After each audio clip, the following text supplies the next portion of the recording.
All right, let's see if I can get the date right today. It is Tuesday, December 9th, 2025. I'm out here at the compost pile. And, there's been all kinds of things on my mind lately. There's this digital creator. I forgot his name. I think his name's Caleb something or other, but he makes all kinds of funny videos. But he was wearing a ball cap in one of his videos the other day, and it had a picture of what looked like a bulldozer, but looked like a beefy bulldozer. And on top of it, it said KLDZR.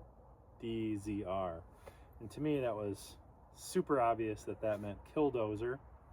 If you've never heard of KillDozer, or the story of the KillDozer, let me tell you, it's quite the Wikipedia page entry. So this happened right before I moved to Colorado in 2004 in the town of Granby, Colorado. And there was a newspaper out there called the Rocky Mountain News, and I remember reading about this in the Rocky Mountain News at the time. I was studying abroad in New Zealand, so I had a Colorado connection through a guy that lived in Fraser. I'm not going to get into all the details about how I know this guy. Oh man, what was his name? Blaine. His name was Blaine.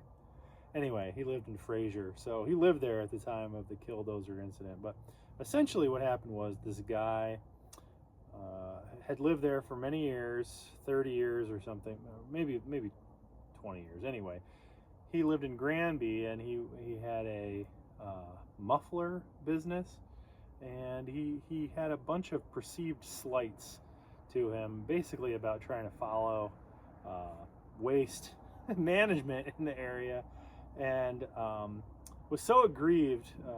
He bought this parcel for X number of dollars, but then to get proper municipal sewage piped to the property was going to cost him some large amount beyond the normal what he paid for the property. Anyway, so he took it upon himself to buy a giant Japanese bulldozer, and it was decommissioned, and then it proceeded to arm it with large steel plates on either side and covered it with cement so it would be resistant to gunshots and stuff. And then one day he decided, all right, today's the day. And in 2004, he just took it on a rampage all over the town of Granby, and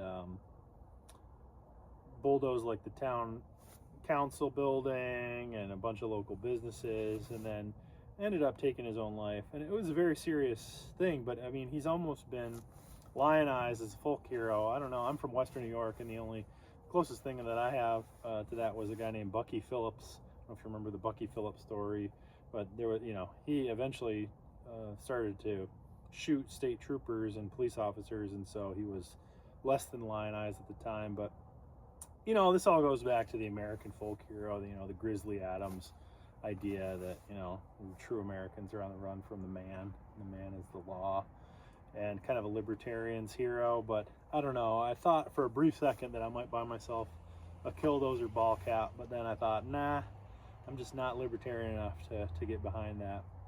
But anyway, that creator though, he's still really funny, and I can see why people would celebrate the KillDozer, but not me. When you really read the story, that's the ultimate end to somebody with severe mental health problems, in my opinion. And maybe I have mental health problems.